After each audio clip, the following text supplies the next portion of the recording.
Hey, Patrick. Kind of a weird play there with Tyreek on that touchdown in the first quarter. At what point did you realize that he had actually caught that ball, and how did you find out? I didn't realize until after they showed the replay and we'd already punted. So I told Tyreek in the locker room, I said, man, you're so good at receiver. You don't even know when you catch touchdowns these days. Next to Harold Kuntz. Good, Harold. Patrick, congratulations on the victory.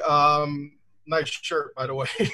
When it comes to Travis Kelce, his fifth year with over 1,000 yards receiving. You've obviously been there for 4 of those. Just talk to being a great teammate that he is, and then just how reliable he is on the field, how you've been able to just go to him with another 100-yard receiving day today. Yeah, I think you said it with a great teammate. I mean, he really doesn't care how you win the football game. He just wants to win. He's going to compete every single play. He's going to block. He's going to catch. He's going to run after the catch. He's going to do whatever it takes. And so when you have guys like that are that talented and they don't care about who gets the success, then you have the guys that really can go out there, execute, and win football games with. Go next to Pete Sweeney. Go, Pete. Hey, Patrick, congratulations on the win. I wanted to talk to you about the touchdown play to Kelce. It was a free play, and I was wondering if that changed and maybe made you take, I wouldn't say a chance, but, made you step up and throw it a little bit maybe further than you would have. And then why has that become such a knack for you, enabling yourself to get these free plays? Well, it didn't really change. It was I can't believe it might have been second or third down, whatever it was. But he I don't want to give away my reads, but he's one of my first reads, kind of an alert that kind of look at kind of how he releases out of that bunch. And obviously he got open, and I gave him a chance to make a play, and I was able to throw it just far enough. But for me, I try to use cadence as much as possible. I mean, quick cadence, hard counts, whatever it is, just to get an advantage in any single way. And the offensive line does a great job of sitting in there, really paying attention, and we work on it throughout the week. Let's go next to Nate Taylor. Go ahead, Nate.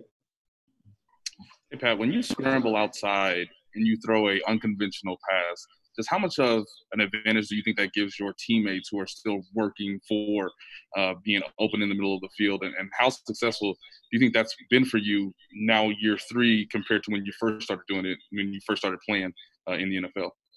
Yeah, it's something that the guys do a great job of working for me. I think that's a big thing. I mean, I can scramble and throw it however I want. If the guys aren't open, then the plays won't work. And so you see these guys that they continue to play the play out, and they play until the whistle is blown, and then they get back and do the same thing the next play. And so it helps out a lot that those guys do that, because there's some plays that I scramble for a long time and they don't get the ball. And so they have to make sure that they're playing every single play with the expectation that they're going to get the ball thrown their way, and they do that.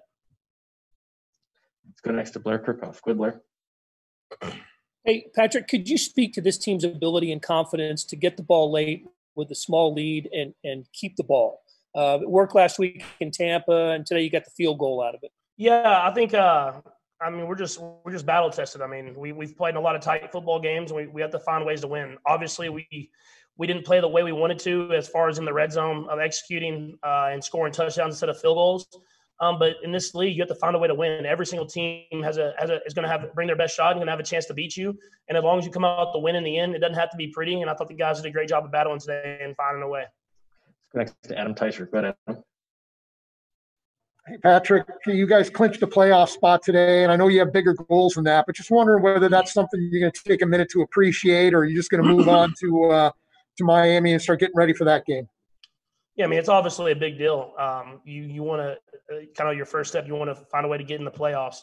But like you said, we have bigger goals. We understand it's a step-by-step process. We have a great football team we're playing this next week that's playing really good football, and we're going to have to go down there and have a great battle with them. And so we're excited for the opportunity of taking it day by day and finding a way to keep winning football games. Let's go next to Matt McMullen. Go ahead, Matt. Hey, Patrick. So you guys got so close to the end zone there 4 different times, and Harrison got field goals each time. How good did it feel to finally get that touchdown to Travis late? Yeah, it felt good just because when you move the ball like that and you don't score touchdowns, that's how you you keep games tight. And we got to do a better job of that. The last 2 weeks, we haven't found a way in the red zone to score touchdowns, and we've been good at that all year long.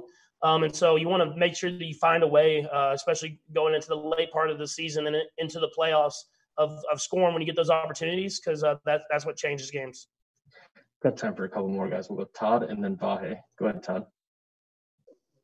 Hey, Patrick, there was a report out there that there was some positive tests that came to light, I guess, overnight, and the game was maybe in somewhat of jeopardy. Did you hear anything about that? Were you aware of that? Is it, does it let you kind of know how close these things can be to be happening or not happening just hours before a game? Yeah, I mean, I found out in the morning. I got my sleep in, and so they didn't wake me up or anything like that. But I mean, obviously, we're in difficult times right now. I mean, as far as the league and as far as the world, and you have to kind of take the challenge every single day of just waking up and expect the unexpected. And we understand where we're at, and we have to make sure that we accept that challenge every single day, battle through adversity, and whenever we get a chance to be on this football field, just appreciate it as much as possible and play to the best of our ability and try to win football games. Go last, Vahe Gregorian. Goodbye. Hey, Patrick. You guys have had now, I guess, 4 straight games that have been down to 1 score, and I guess in some ways you could say that reveals that you guys, people can compete with you guys. But I think it must make you feel like you guys have a certain kind of fortitude or mettle. What's that doing for you guys to win these close games? Yeah, I think it builds up that confidence that you can win games different ways. I mean, if you look at how we've played the last few games, we've won in every single way possible, it seems like. And the defense stepped up today and kept us in the game whenever we were having lulls, and then we found a way to keep battling. And I think that's the biggest thing is in this league, you have to find a way. Not everything's going to be easy. We're not going to be able to throw 70-yard touchdowns to Tyreek every single play. I mean, hopefully just a few of them. But we're going to go out there and battle and find a way to do whatever we can to just have more points than the other team at the end of the game.